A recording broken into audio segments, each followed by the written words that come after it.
Hello students, continue with the another topic of your chapter. Now the next heading is law of variable proportion. See, I have explained you in the last video what is the difference between short run and the long run. Now we will first of all study the short run, which is also known as law of variable proportion. This is your short run concept. This is your short run concept.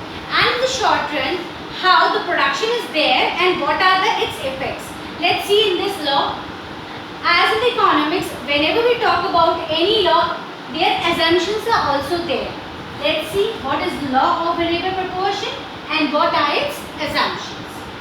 Law of variable proportion means it states that as more and more units of variable factors are combined with fixed factors, initially the total product increase at increasing rate and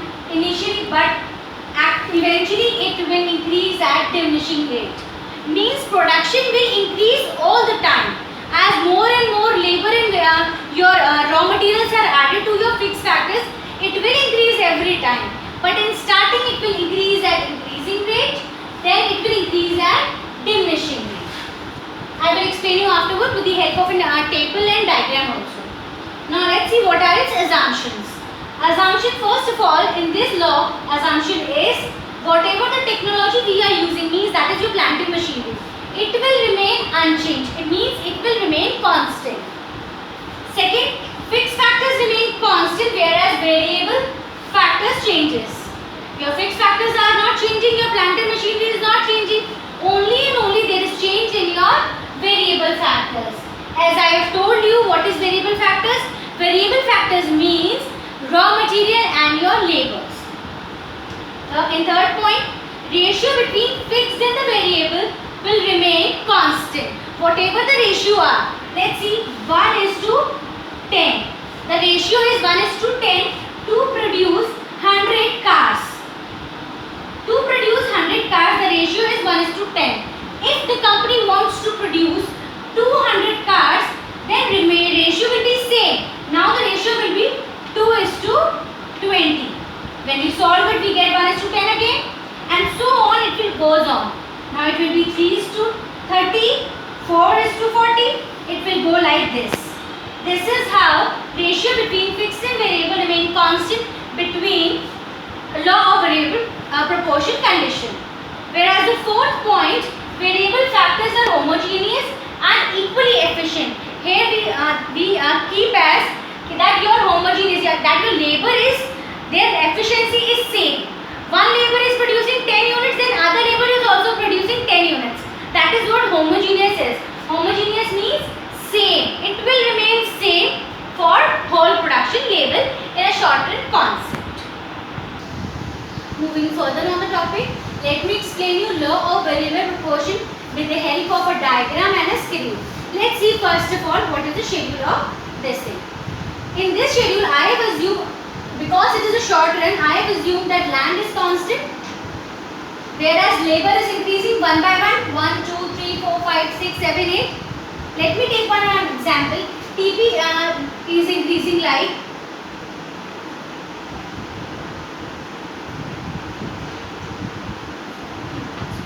now TP is 2 plus 3, 5, 5 plus 3, as I have told you, जो TP का total है, MP is the difference between TP. As TP increases, the difference between TP is known as your MP. And let me assume कि मैंने यहाँ पे MP ले लिया, then I am adding and making it TP. 9, 12, 14, 15, 0, 15, and your 14. Let's see what happened in this schedule and what are the reactions. As the labor are increasing in starting till the labor 3, MP is increasing. This is your first stage.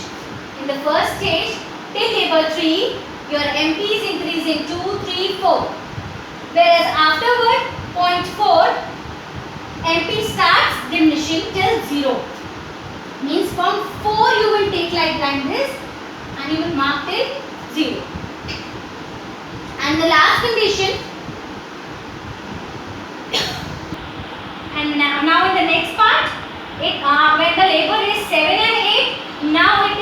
again falling and it's becoming negative. If you want to know what are the rates of this, when MP is increasing, it is known as increasing rate. When MP is diminishing, like 4, 3, 2, 1, 0, it's diminishing rate.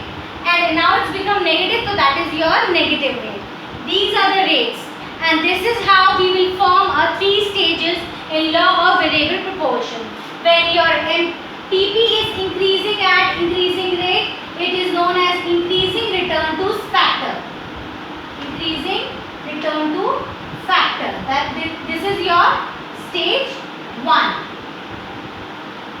And in the second stage, stage 2, TP is increasing. It's like 9, 12, 14, 15. It is increasing. But at what rate? At diminishing rate. That is why this stage is known as diminishing return to factors. And in the stage 3rd, it is becoming negative. That is why stage 3 is known as negative return to factors.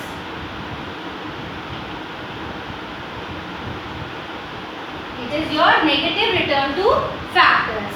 These are the 3 stages of law of variable proportion, how it reacts in a short run. Whenever we try to increase the production in a short run, we have to face the 3 conditions. So now the question arises, at what stage the production should be stopped? Obviously, at when we go on to the second stage, we should stop the production. It doesn't mean you are closing your factory. It means you are only closing the production for that particular period of a time. Means when you enter the second stage, you should stop the production. Let me explain you further with the help of a diagram. Now let's see the diagram. In this diagram, this line y-axis is showing TP and MP, and OX-axis is showing units of labor, and sometimes in the book it is also written law units of variable factors. Let's see how it is reacting. I am making a rough diagram, not according to the schedule. If I try to make it according to the schedule, it will not come appropriate. That is why I am making a rough diagram. This is how your TP is reacting. Now I will make 3 stages like this one, and from this point, this is your first, second and your third stage. In the first stage, MP is increasing 2, 3, 4. Now let's see how we will make the MP line. It will be increasing like 2, 3, 4. And from the 4 points, 3, 2, 1 and 0. Means 3, 2, 1 and 0. It will be falling. And in the third stage, it's become negative. Let me make it negative. And this is how your MP curve is made. It will be increasing, then diminishing, and then it becomes negative. This is how 3 stages are formed. This point is known as point of, means your P point is known as point of inflection. Point of inflection means that after this point, TP will increase, but at diminishing rate. So that is why this point is known as point of inflection. Whereas in the second stage, this is your higher point of TP, means after the point P, it will again, let me take R, because here I have written P.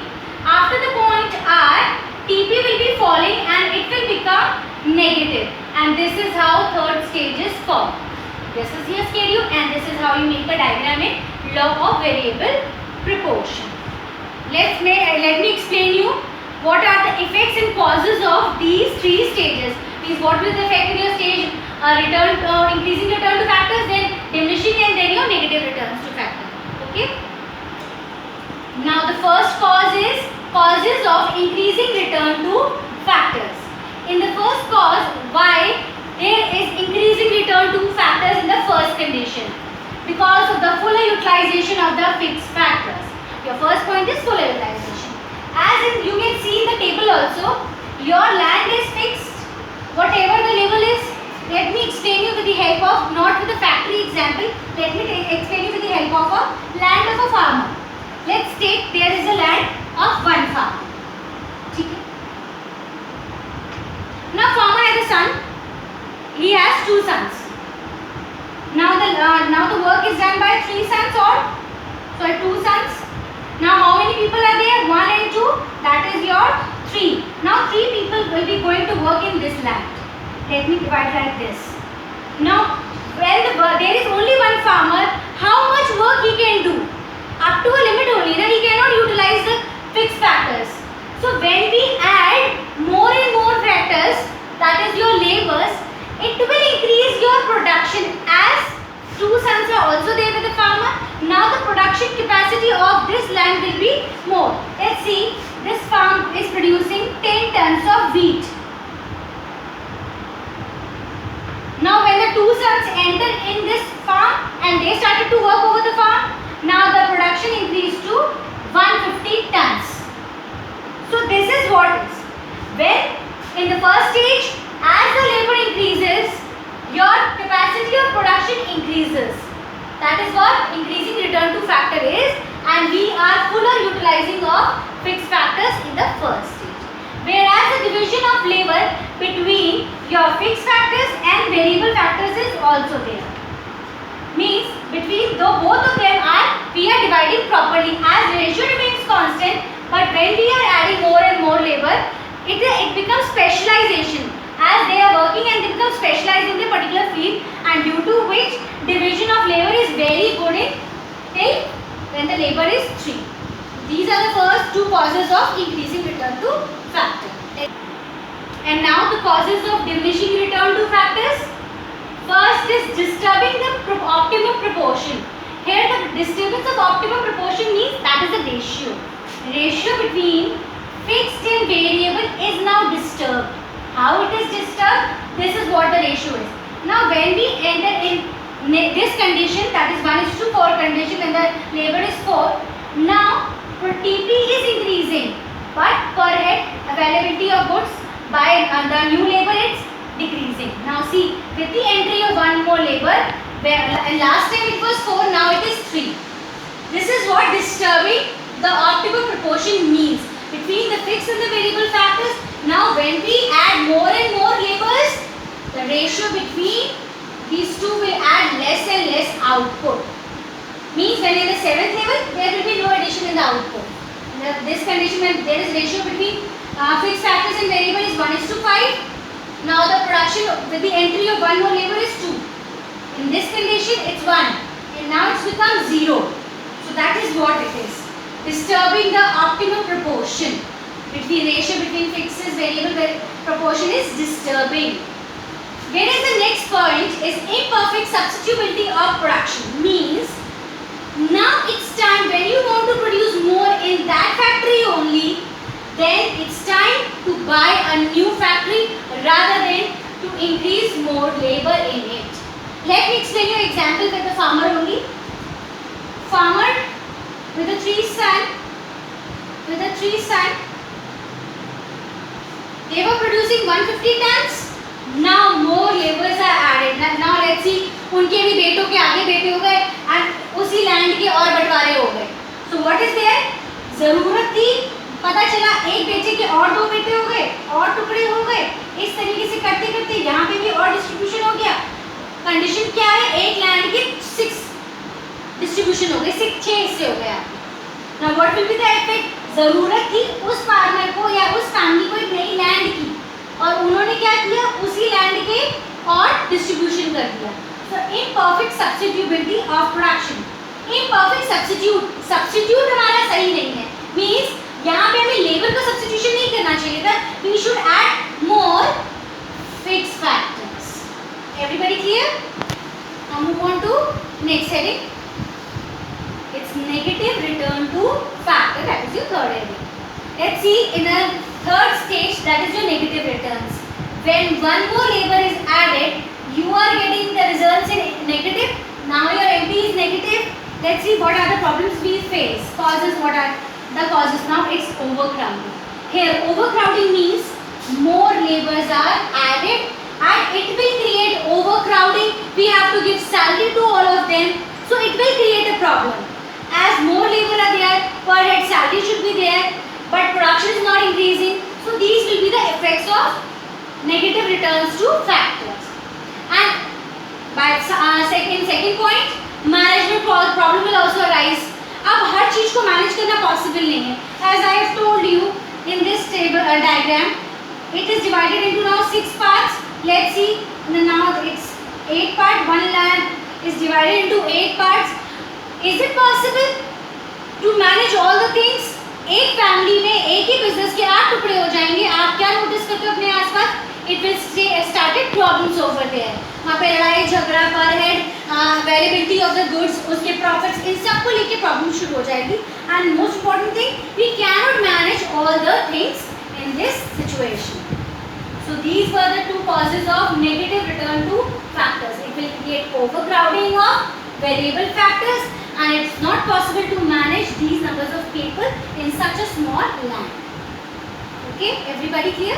Now I will explain you relationship between TP, AP and MP and your AP in the next video.